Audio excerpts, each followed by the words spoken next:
The stars were peaceful and had been for 300 years. Ambassador Chen Wei stood at the great window of the Coalition Council chamber on Sanctuary Prime, watching ships from 47 different species drift past like colorful fish in an ocean. Each vessel was unique, reflecting the culture that built it. The Vrin ships looked like crystals. The Morthak freighters were round and fat. And the human ships? They looked boring, gray rectangles with engines attached. Nothing special. Nothing threatening. That was exactly how humans wanted it. Chen turned from the window as the council session began. He took his seat among the other ambassadors, a small human among giants, insectoids, and beings of pure energy. 3 centuries ago, when humans first reached the stars, they had been afraid of what they might find. Afraid of what others might think of them. They had good reason to be afraid. Earth's history was soaked in blood, but the galaxy had welcomed them.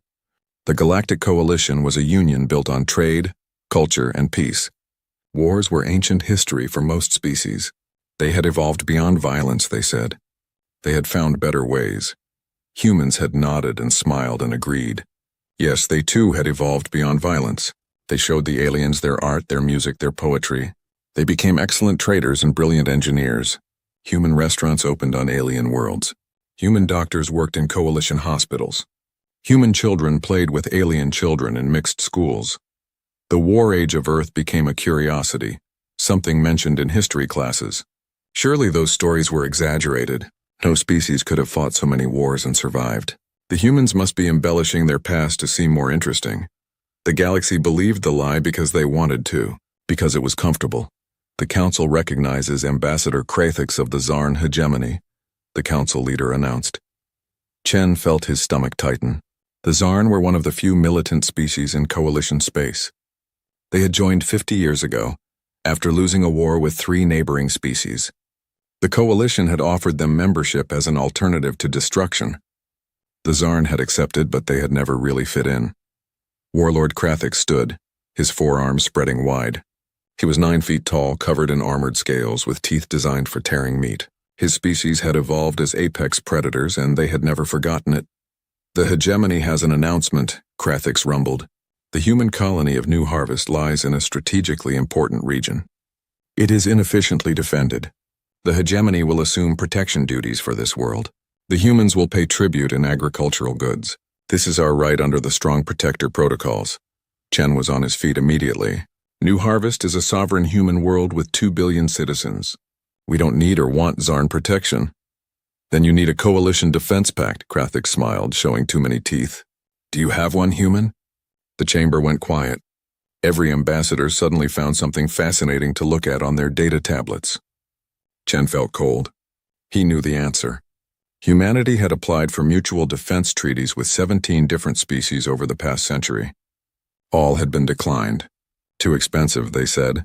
Not strategically necessary, they said. Humans are so peaceful they don't need military protection, they said.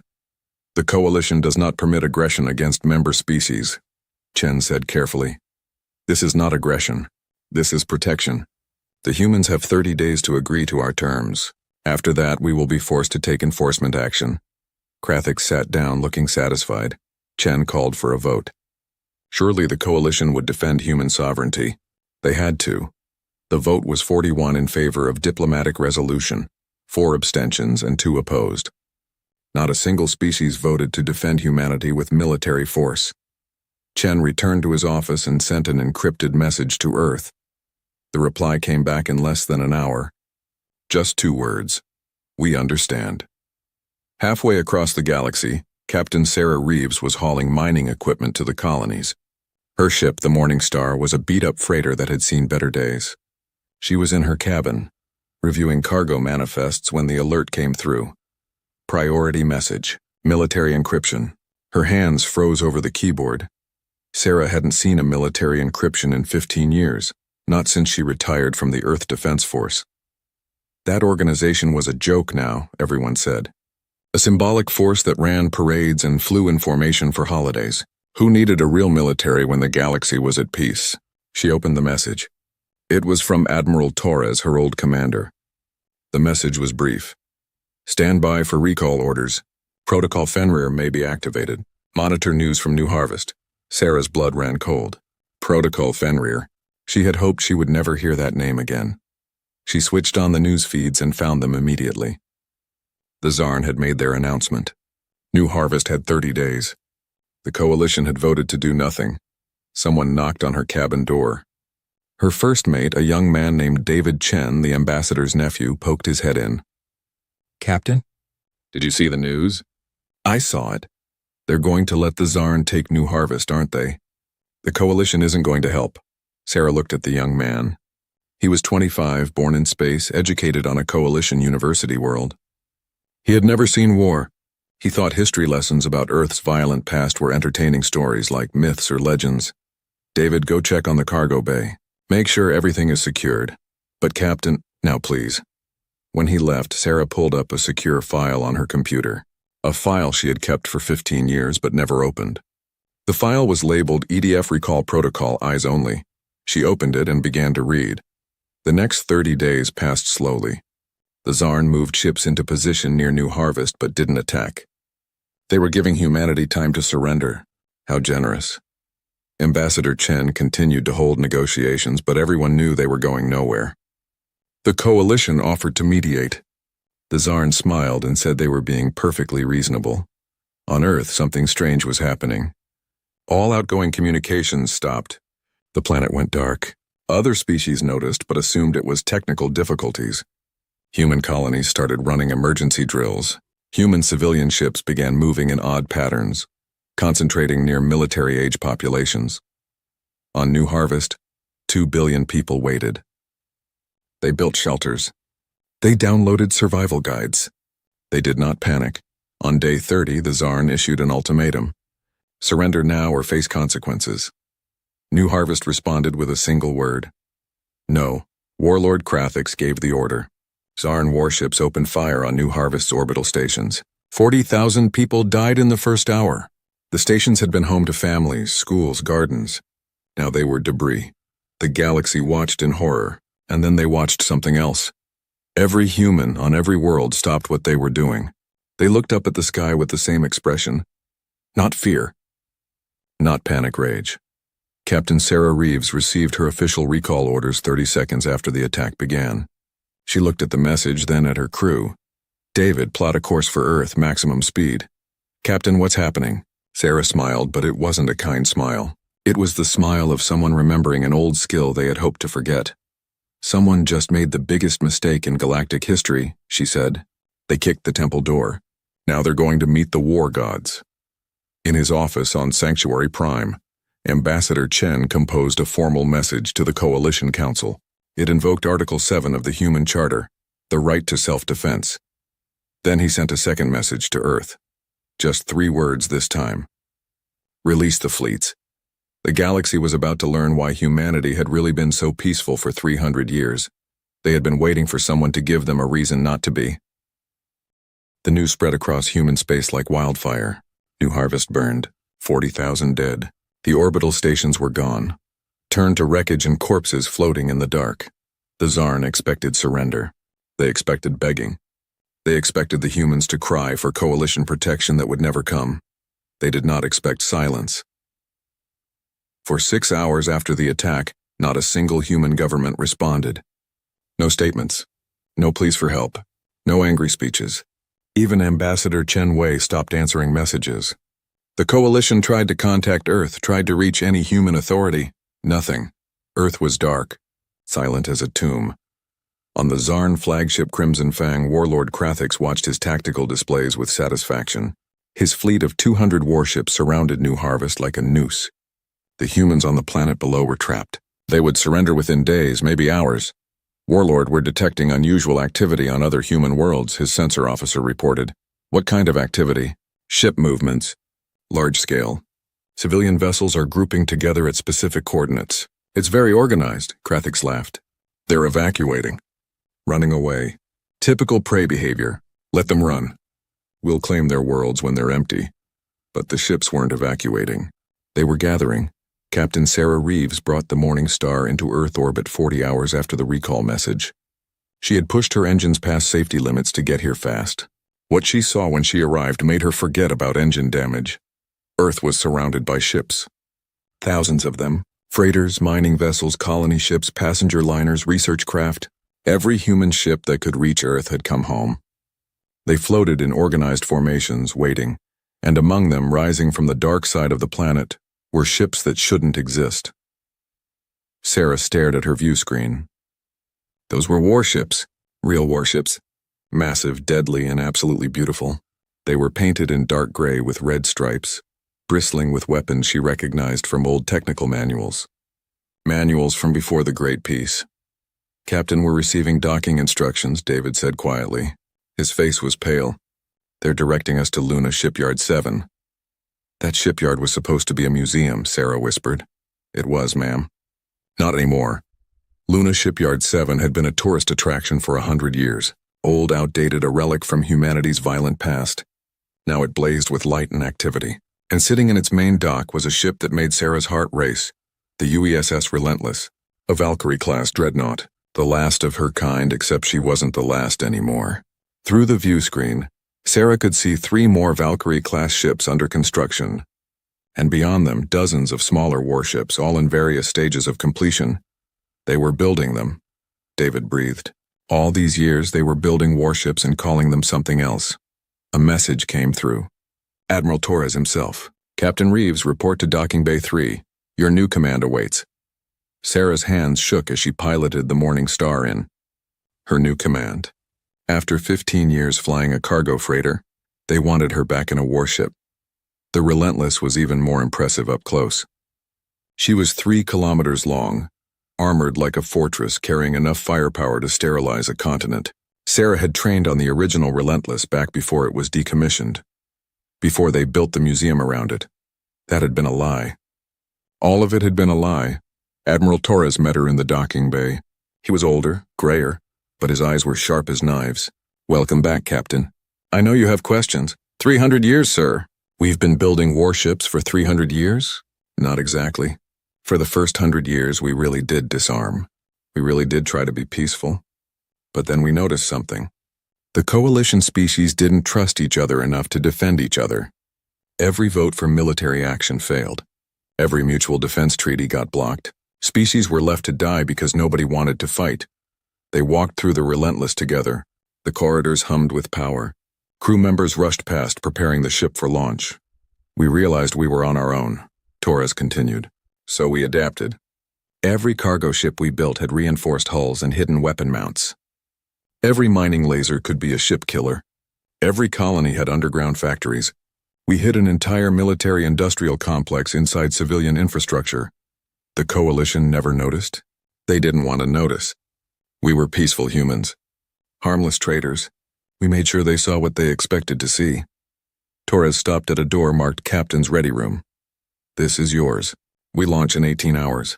Your orders are in the system." Sarah entered her new Ready Room. It was stark and functional, with a large view screen showing tactical displays. She pulled up her orders and read them carefully. Fleet composition: 240 warships. Destination New Harvest. Mission Liberation and Retaliation. There was more. Much more. Ship classes she didn't recognize. Weapons systems that seemed impossible. And at the bottom, a single line that made her blood run cold. Rules of engagement, Terran Protocol 7. No restrictions. She had heard of Protocol 7. It was the nightmare scenario. Totava. No holds barred. Across human space, the transformation continued. Mars shipyards lit up. Titan forges roared to life. Europa's ice-covered facilities opened like flowers, revealing ship after ship after ship. The freighters and civilian craft weren't evacuating. They were reporting for conversion, landing on automated platforms that stripped away their civilian facades and added weapons, armor, and military-grade shields. A cargo hauler would dock, and 6 hours later a light cruiser would emerge. 300 years of careful preparation. 300 years of hiding and waiting and building, all activated by a single protocol, Protocol Fenrir, the Old Norse word for the great wolf that would break free from its chains at the end of the world. Humanity was breaking free. The Coalition Council held an emergency session. Ambassador Chen Wei finally appeared, but he looked different, harder. His usual diplomatic smile was gone. "Ambassador Chen, Earth has gone dark. Your fleets are mobilizing, Explain yourself, the council leader demanded. The explanation is simple, Chen said calmly. You abandoned us. Article 12 of the Coalition Charter requires members to defend each other from unprovoked aggression. You voted against action, so we invoke Article 7. Self-defense, we will handle this ourselves. You're mobilizing a war fleet. This is exactly the kind of militarization the Coalition stands against. Then you should have stood with us. Chen's voice was ice.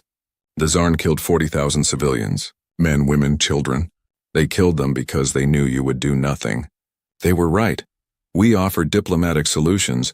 Your diplomacy is worthless. Chen slammed his hand on the desk. You want to know what humans really are? You're about to find out. For 300 years we played your game. We pretended to be what you wanted us to be. We hid our teeth and claws and smiled while you patronized us. The council chamber was dead silent. The Zarn kicked our door open. Chen continued softly. They're about to learn why it was locked from the inside. To protect them from us, not the other way around. On New Harvest, the people watched the sky. The Zarn fleet still surrounded them, waiting for surrender. But the people weren't afraid anymore. Messages were coming through on secret channels. Hold on, help is coming. The war gods are awake. In orbit around Earth, the UESS Relentless powered up its main drive. Around it, the First Fleet assembled. 240 warships ready for battle, ready for blood. Captain Sarah Reeves sat in her command chair and looked at her crew. They were young and old, veterans and rookies, all wearing the dark gray uniforms of the Earth Defense Force. Uniforms that hadn't been seen in public for 300 years. All ships report ready. Captain, her tactical officer said. Open a channel to the fleet. Channel open, ma'am. Sarah stood. This is Captain Reeves of the UESS Relentless. We are the First Fleet.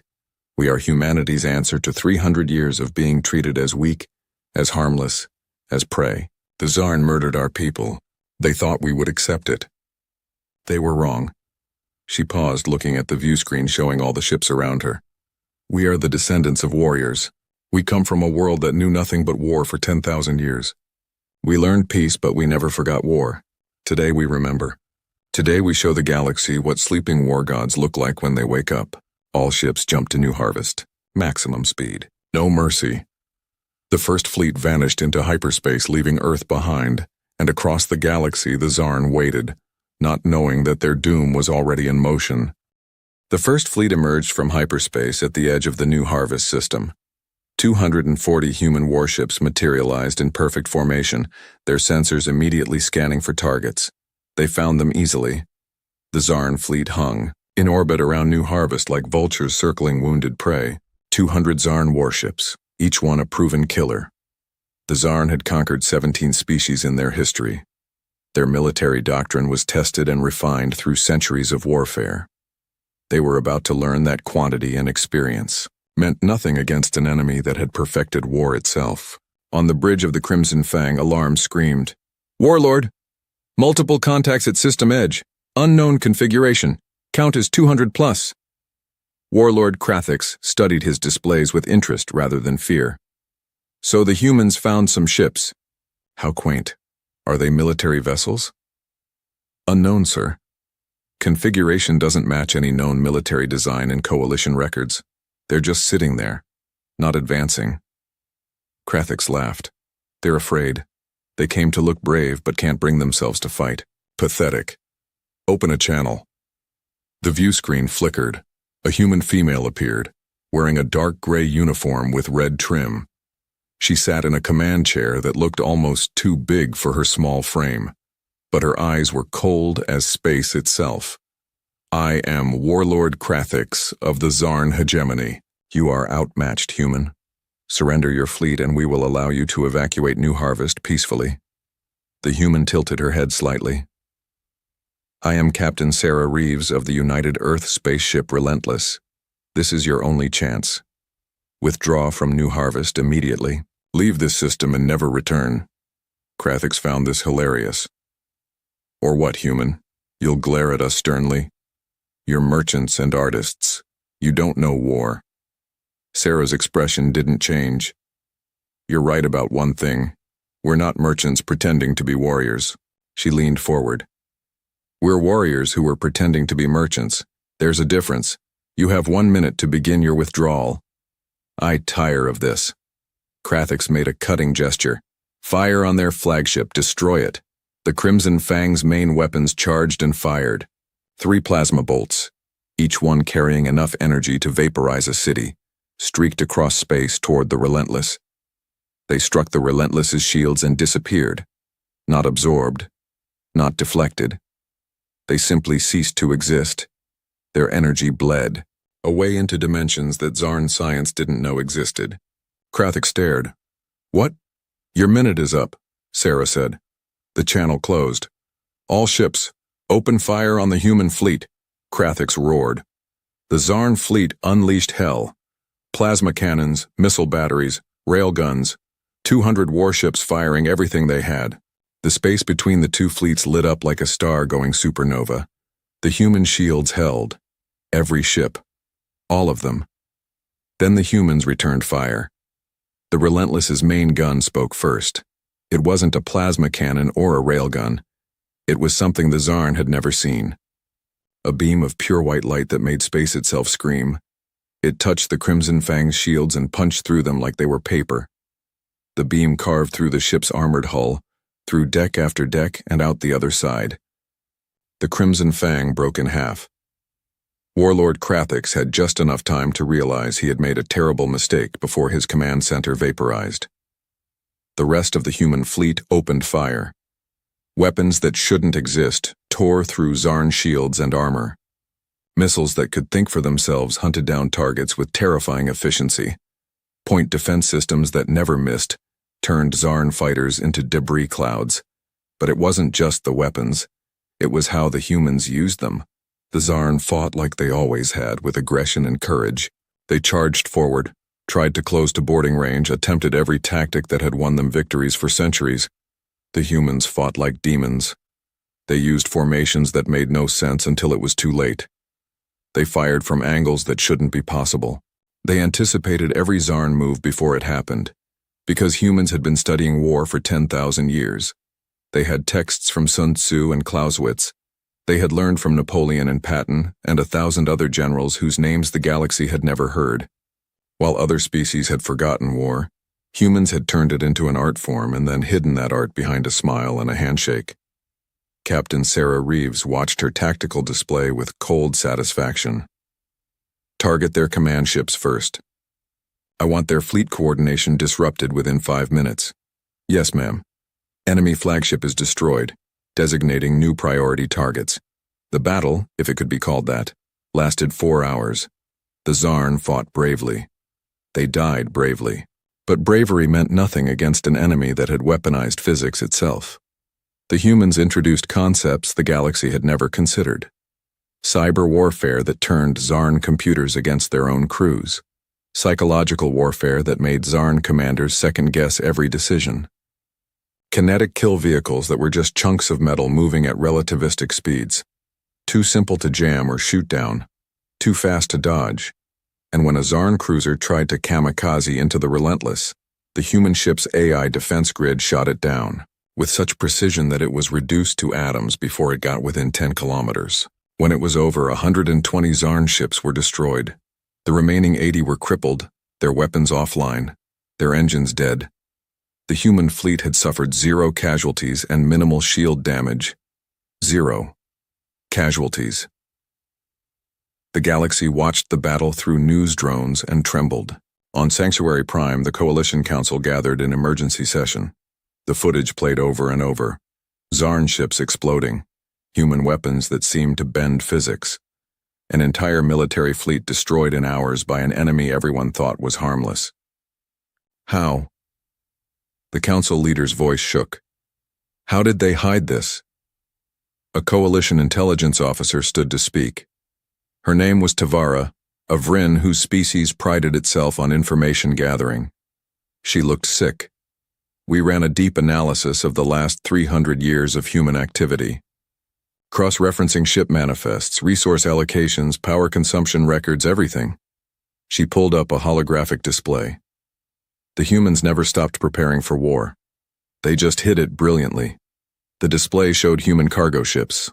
These vessels we thought were simple freighters have reinforced hulls rated for military combat. Their cargo containers can be ejected as missile platforms. Every single human civilian ship can be converted to military use in less than 6 hours. Another image. Human mining colonies on asteroids. We thought they were extracting resources for trade. They were. But they were also building ship components in underground facilities we never detected. Every human colony has hidden factories. Their education system, Tavara continued. We thought their obsession with history was cultural. It wasn't. Every human child learns military tactics as part of their basic education. They call it strategy games and historical recreation.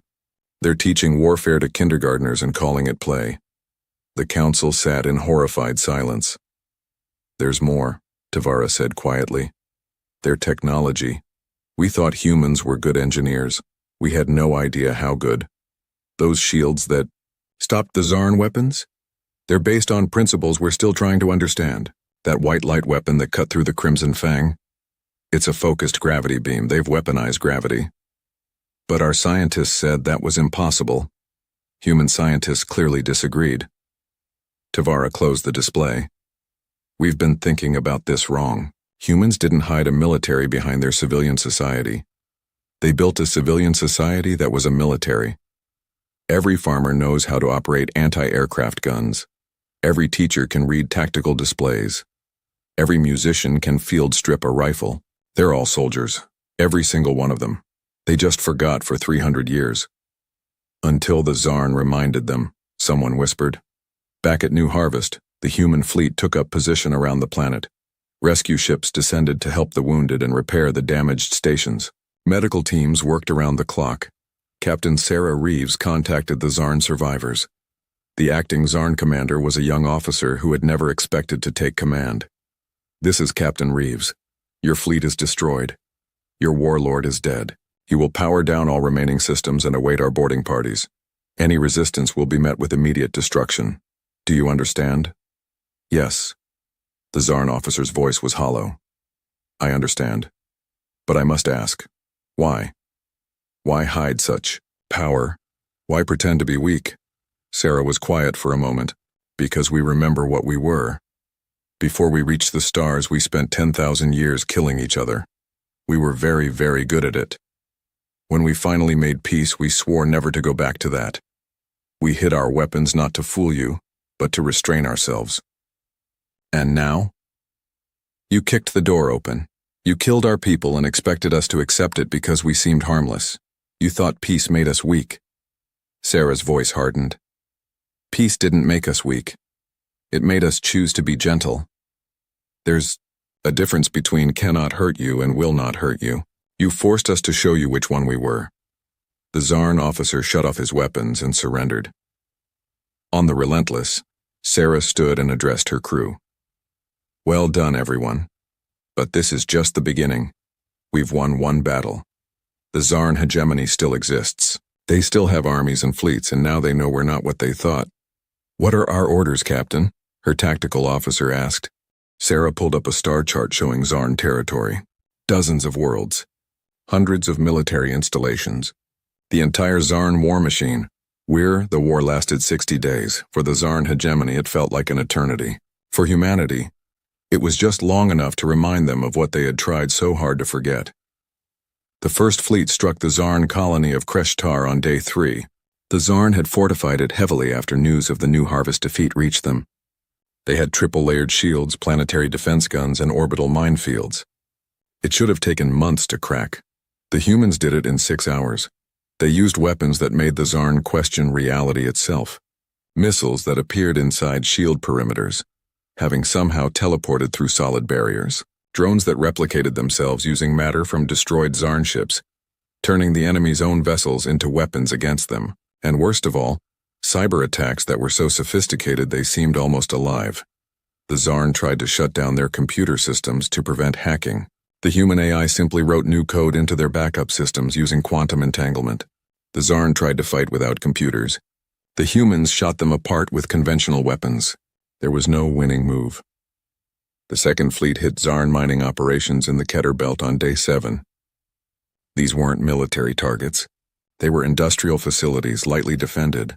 The Zarn expected the humans to destroy them. Instead, the humans captured them intact, boarded them with soldiers who moved like ghosts and fought like demons. The Zarn defenders were given a simple choice: surrender or die. Most chose surrender. Why are you capturing our facilities? A Zarn mine supervisor asked his human captor. Why not just destroy them? The human soldier, a woman named Martinez, checked her rifle's charge. Because after this war is over, your people will need jobs. They'll need a way to feed themselves. We're not here to commit genocide. We're here to break your military so they never threaten anyone again. The supervisor stared. You're conquering us to help us? No, we're conquering you to teach you. There's a difference. The Third Fleet pushed deep into Zarn territory on day 12. They encountered the Zarn's Second Armada, 200 fresh warships that had been held in reserve. The Zarn commanders were confident. These ships had newer weapons, better shields. They had studied the human tactics from New Harvest. It didn't matter. The humans had already moved on to new tactics. They used relativistic kill vehicles now. Chunks of metal accelerated to 90% light speed. The Zarn couldn't detect them until it was too late. Couldn't shoot them down. Couldn't dodge them. Physics became a weapon, and physics always won. The Zarn's Second Armada lasted 3 hours. By day 20, the Zarn had lost half their military fleet. By day 30, they had lost 3/4. By day 40, they were desperately pulling back to defend Zarn Prime, their homeworld. Captain Sarah Reeves stood on the bridge of the Relentless and studied the tactical display. Zarn Prime hung before her like a poisoned fruit. The entire remaining Zarn military was there. Every ship, every gun, every soldier. They were going to make their last stand. Intel reports? She asked. Her intelligence officer pulled up data. Zarn Prime has population of 14 billion. Military forces concentrated in 3 orbital fortress complexes. Planetary shields at maximum. Ground-based weapons across every continent. They're ready to fight to the last. Casualties if we force a landing? Millions. Theirs and ours. Maybe tens of millions. Sarah was quiet. Around her, the combined human fleets gathered. 400 warships now, more arriving every day. They had the strength to crush Zarn Prime, to burn it from orbit, to make it a monument to the price of threatening humanity. But that wasn't why they came. Contact Ambassador Chen, Sarah said. Tell him we need him here for the next phase. Chen arrived 3 days later, his diplomatic shuttle escorted by human fighters. He met Sarah in her ready room. He looked tired. The past weeks had aged him. The coalition is terrified, he said without preamble. They're holding emergency sessions every day, debating whether humanity has become the new threat. What do you think? Sarah asked. I think we became what we had to become, but I also think we need to be careful about what comes next. Chen pulled up images on the display. These are the latest intel reports from Zarn Prime. They're not surrendering because they're afraid we'll exterminate them. They think dying in battle is better than whatever we'll do to them after. We've gone out of our way to show mercy to prisoners. They don't believe it. To them, we're demons, monsters. They've seen what our weapons can do. They think we're going to do to them what they've done to other species. Conquest, slavery, genocide. Sarah rubbed her temples. So what do? We give them a choice. A real one. But first we have to make them understand they've truly lost. That continued fighting is pointless. You want me to demonstrate overwhelming force. I want you to demonstrate impossible force. Something so terrifying they'll understand that resistance is futile. Then we offer them a way out that doesn't involve their extinction. Sarah thought about it. Then she smiled, and it wasn't a nice smile. I have an idea, but it's going to give the coalition nightmares. At this point, what's one more nightmare? 3 days later, the Zarn detected something massive entering their system. It wasn't a ship. It was too big. At first they thought it was an asteroid, but asteroids didn't move under their own power or emit energy signatures. Then they got a clear scan and their blood turned to ice. It was a weapons platform. A single structure, 30 kilometers long, bristling with enough firepower to sterilize a solar system. And it was pointing at their sun. On Zarn Prime, alarms screamed in every military installation. Scientists ran calculations and came back with numbers that couldn't be real. The energy readings from that platform were impossible. If it fired, if it actually used its main weapon, can they really kill our sun? The Zarn Chancellor stared at his science advisor. The readings suggest they could destabilize it, yes, Our sun would go supernova. Everything in this system would die within hours. The Chancellor sat down heavily. 14 billion people. His entire species lived in this system. They had colonies elsewhere, but 90% of all Zarn lived here, on their homeworld. They wouldn't. They can't. No species would. The humans built it, Chancellor, and they brought it here for a reason. A message came through. Captain Sarah Reeves appeared on every screen across Zarn Prime. People of the Zarn hegemony, I am Captain Reeves. That platform you detected is called Helios. It is capable of destroying your sun. Before you ask, yes, we would use it.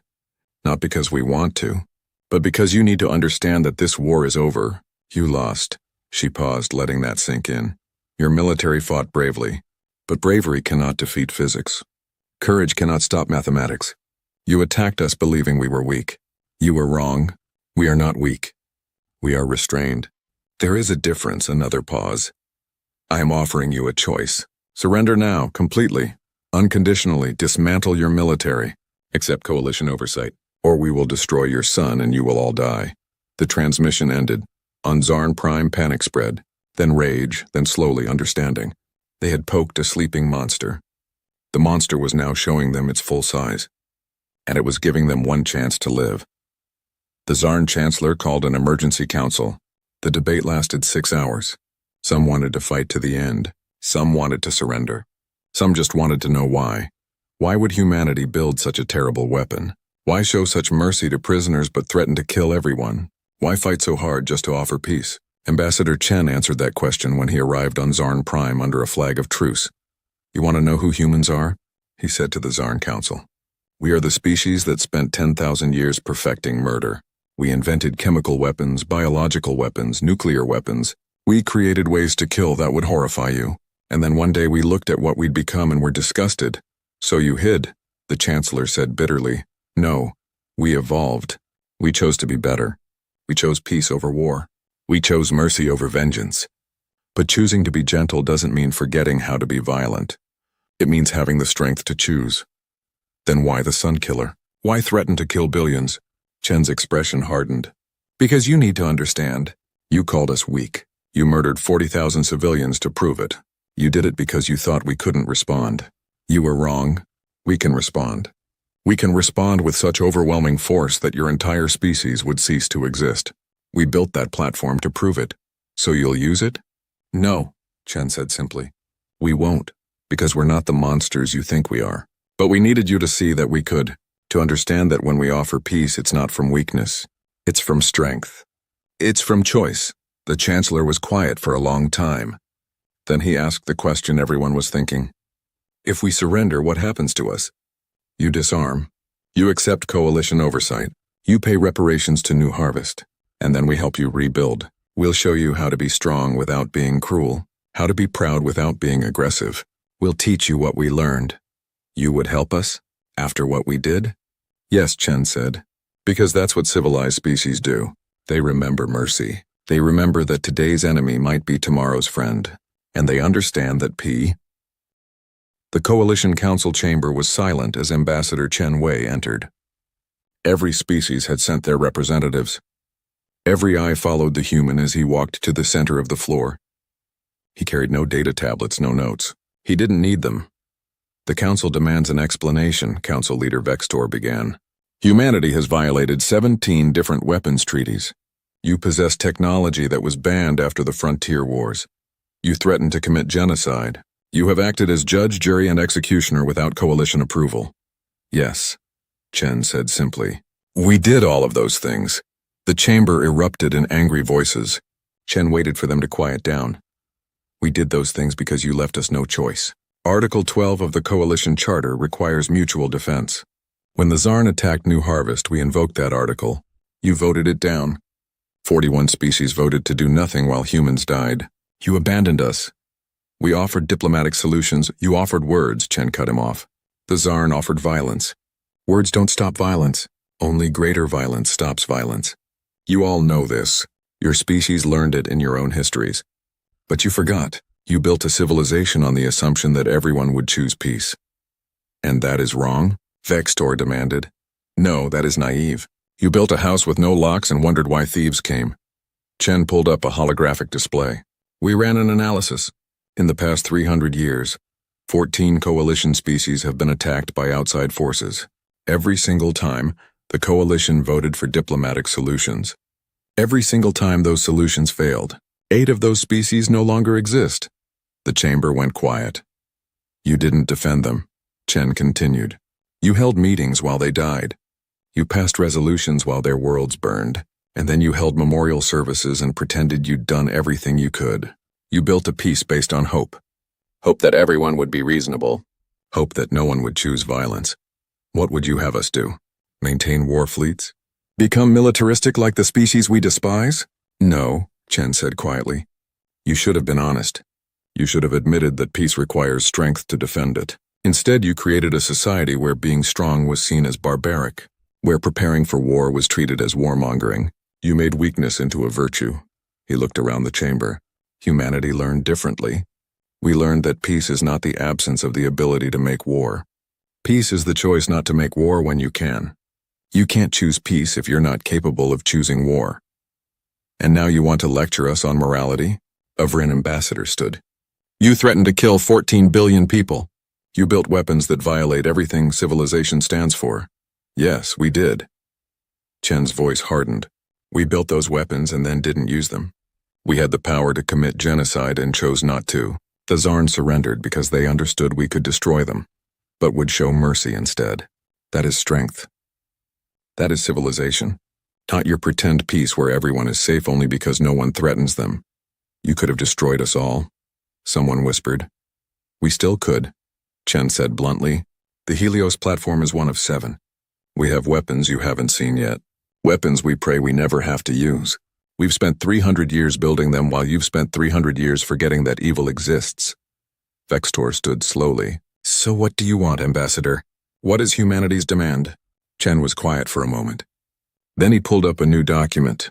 Humanity formally withdraws from the coalition. Effective immediately. We will no longer be subject to your rules, your treaties, or your naive belief that talking is the same as acting.